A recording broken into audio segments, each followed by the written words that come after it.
नमस्कार साथियों, आज हम आपको शेयर करवाने जा रहे हैं गड्ढों में चित्तौड़गढ़, बाकी सब गढ़ैया। व्यस्त समय में एक दिन मिला मुझे घूमने के लिए और मैं निकल पड़ा अपने भतीजे मोहित के साथ। किले या दुर्ग अनायास ही मुझे आकर्षित करते हैं बार बार घूमने के लिए। त्याग, बलिदान और गौरव की गाथा है चित्तौड़गढ़। चित्तौड़ की ये पावन धरा कई बार मैं आया और एक बार फिर आज। जौहर की भूमि है चित्तौड़। चित्तौड़ में राजस्थान में सबसे ज़्यादा जौहर हुए 3 हुए हैं। सबसे पहला जौहर जो सबसे ज़्यादा प्रसिद्ध है, रानी पद्मावती के नेतृत्व में किया गया था। टिकट चेक हो गया हमारा। टिकट बहुत ज़रूरी है। ये है पद्मिनी महल। पद्मावती कहें या पद्मिनी, एक ही बात है। पद्मिनी महल में प्रवेश करते ही सबसे पहले ये बहुत ही सुंदर बगीचा बनाया गया है। इस प्रकार की ये प्राचीन समय में रहने करने के हिसाब से सेवकादि रानी के एकांत समय बिताने के लिए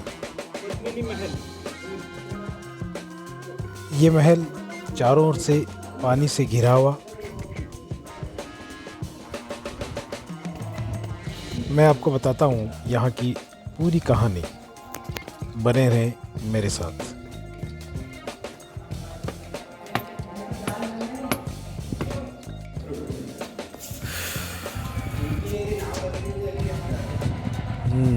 ये है वो स्थिति कि इधर से दिखा है। पद्मिनी महल का एक कक्ष जहाँ पर रानी पद्मिनी विश्राम किया करते हैं। और ये दोबारा आप जगह देख रहे हैं, सामने जो हमारे देख रहे हैं आप लोग, ये कभी पानी से भरी हुई जगह थी पूरी की पूरी, और चारों तरफ पानी पानी। सामने जो दिख रहा है आपको वहाँ पर, वो है जौहर स्थल।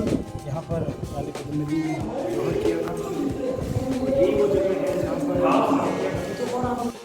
तो ये देखिए, मैं आपको बताता हूँ, जब पहली बार रानी पद्मावती की सुंदरता के बारे में जब कृष्ण जी ने सुना तो बड़ी इच्छा हुई उन्हें पाने की और देखने की। देखने के लिए तो कुल मिलाकर के स्थिति बनेगी। रानी पद्मावती अपना चेहरा स्पष्ट में दिखाएगी, बल्कि प्रतिबिंब में दिखाएगी। यहाँ पर इस कक्ष में यहाँ पर रानी पद्मावती इस प्रकार से खड़ी हो गई। और ये जो पीछे आप देख रहे हैं, वहाँ पर दर्पण था, उस दर्पण में चेहरा दिखा। ये जो पानी है यहाँ पर रिफ्लेक्शन, और ये जो आप दर्पण दिखाइए, दर्पण वहाँ था तो देखिए वहाँ, यहाँ पर दर्पण, वहाँ इस जगह दर्पण था, यहाँ पर पद्मावती का चेहरा दिखा और उसका रिफ्लेक्शन दिया नीचे पानी में, और वहाँ खड़ा था खिलजी। आप थोड़ी देर कल्पना कीजिए, ठीक मैं मान लीजिए कि मैं रानी पद्मावती हूँ और ये हमारे जो वीडियोग्राफर है ये है, तो ये वहाँ खड़े हैं, देखिए विचार यही वो जगह। देखिए, कभी जब राजा रतन सिंह युद्ध में या कहीं प्रजा की देखभाल के लिए बाहर जाते थे तो पद्मिनी यहीं बैठकर उनकी प्रतीक्षा किया करती थी, उनके वियोग में कुछ गीत गाया करती थी। और कहते हैं कि बहुत सुंदर थी, और जितनी सुंदर थी, उनकी सुंदरता के बारे में हम सुनते हैं, उनसे कई गुना उनकी आवाज़ भी बड़ी मधुर थी। और मधुर वो सिंगल भाषा में, श्रीलंका की थी तो सिंगल भाषा उन्हें आती थी, और वो सिंगल भाषा में बहुत गीत गाया करती थी। यही वो जगह है, यहाँ बैठ करके आराम से गीत गाना। हम कल्पना कर सकते हैं कि वो किस प्रकार से अपने पति राजा रतन सिंह की प्रतीक्षा में यहाँ पर वियोग में गीत गाया करती होगी। महल देखने के पश्चात हम निकल पड़े फिर विजय स्तंभ आदि अन्य स्थलों को देखने के लिए। बहुत दूर से हमें विजय स्तंभ दिखा और हमें फीलिंग आई एक अनोखी चित्तौड़ की धरती की खुशबू और वहाँ की ताकत से भरे हुए योद्धाओं की।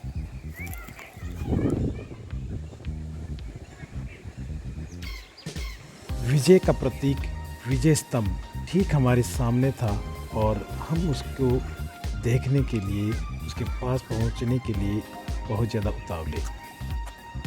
शाम के समय में अब हम काफ़ी लेट हैं तो टिकट मिलना मुश्किल है, टिकट घर बंद है। आप समय पर आकर टिकट लेकर विजय स्तंभ देख सकते हैं।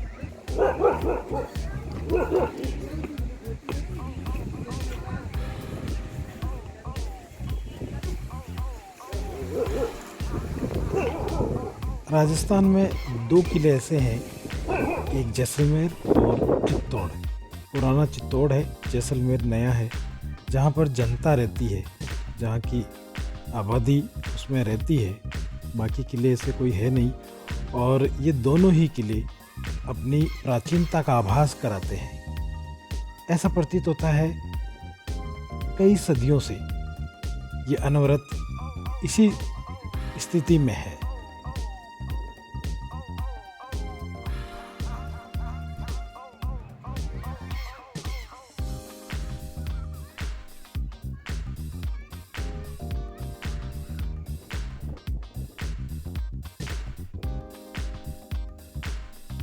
यहाँ पर पदचिन्ह है आक्रमणकारियों की भी। ये जर्जर अवस्थाएं निशानदेही है उन विदेशी आक्रांताओं की जो चाहते थे हमारी संस्कृति को समूल नष्ट करना। ये देख लीजिए, ये जब नांदिया इधर है तो निश्चित रूप से सामने शिव जी मिलेंगे, शिवलिंग मिलेंगे, जरूर मिलेंगे। और ये देखिए आप, ये रहा, ये जगह शिवलिंग है ना। कोई सी भी हो, ज्ञानवापी हो, चाहे ये चित्तौड़गढ़ हो, नांदिया जरूर बताएगा शंकर भगवान है कहाँ। चाहे आगरा, हाँ तेजो माले हो, वहाँ सब मिलेंगे। ये कलाकृतियाँ, इनको देखने से प्रतीत हो रहा है कि कितनी मेहनत की है उन कलाकारों ने। इतिहास बनाने वालों ने बहुत मेहनत की है। दूर दूर तक ये मंदिर, पूजा घर, ये सब चीज़ें बनाने में। जो तस्वीरें खंडित हो रखी है ये किसकी? ये यहाँ पर जो तस्वीरें खंडित है ये निश्चित रूप से ये समय का जो कुचक्र चला उसकी वजह से है। लेकिन बहुत सारी ऐसी है तो उस समय खिलजी के जो सैनिक थे, दुष्ट सैनिक थे, उन्होंने निश्चित रूप से इन चीज़ों को नुकसान पहुँचाया है। तलवारें चला दी उनके, जाते कुछ नहीं मिला तो इनको ही तोड़ते गए।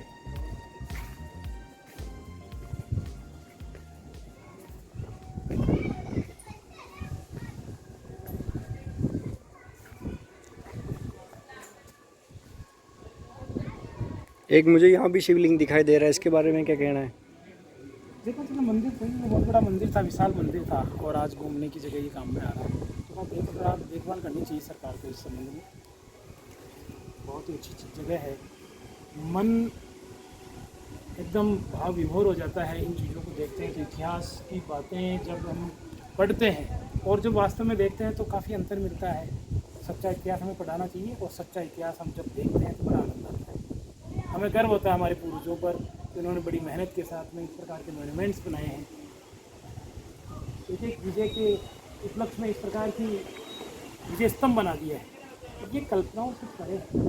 आज के ज़माने में राजाओं ने चारों तरफ मंदिर ही मंदिर और मेरे कदम बढ़ रहे हैं आगे की और चीज़ों को देखने के लिए, चित्तौड़ को अपनी आँखों में बसाने के लिए। आहा, सामने एकदम स्वच्छ जल और इसी के किनारे पर ये मंदिर। ये स्वच्छ जल शायद प्राचीन समय में पीने के काम में आता हो और अब भी ये जो मंदिर है ये शंकर भगवान का मंदिर है। हर हर बोले नमः शिवाय, ओम नमः शिवाय, ओम नमः शिवाय। हर हर बोले नमः शिवाय।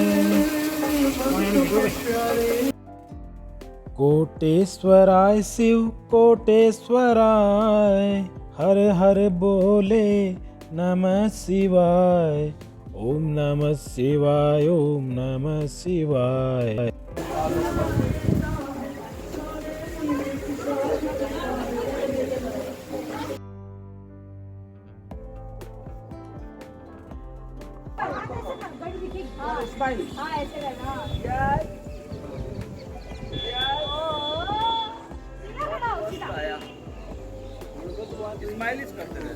इस जगह से आप पूरे चित्तौड़ का व्यू देख सकते हैं। पूरा जो ये सामने शहर दिख रहा है, ये आधुनिक शहर है। प्राचीन शहर तो केवल चित्तौड़ में हुआ करता था। और सेल्फी और फोटोज़ लेने का स्थान भी, क्योंकि इसमें पूरा चित्तौड़ दिखता है।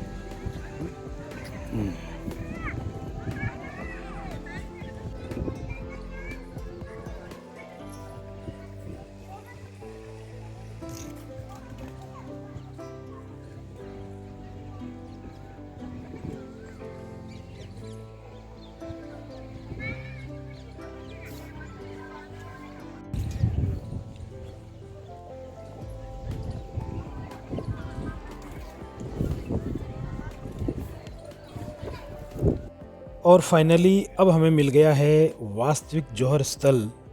आप देखेंगे कि ये है वास्तविक जौहर स्थल चित्तौड़गढ़ दुर्ग में। बहुत ही विशाल और दूर दूर तक वास्तव में कई हजार लोग इसमें समा सके।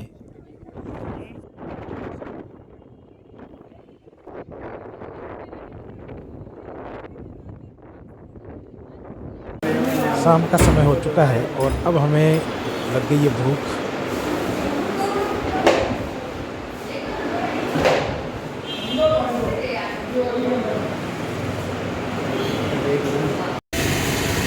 सुबह हुई और नहा धोकर के हम आ गए नाश्ते के लिए चित्तौड़गढ़ की इन छोटी छोटी सड़कों पर।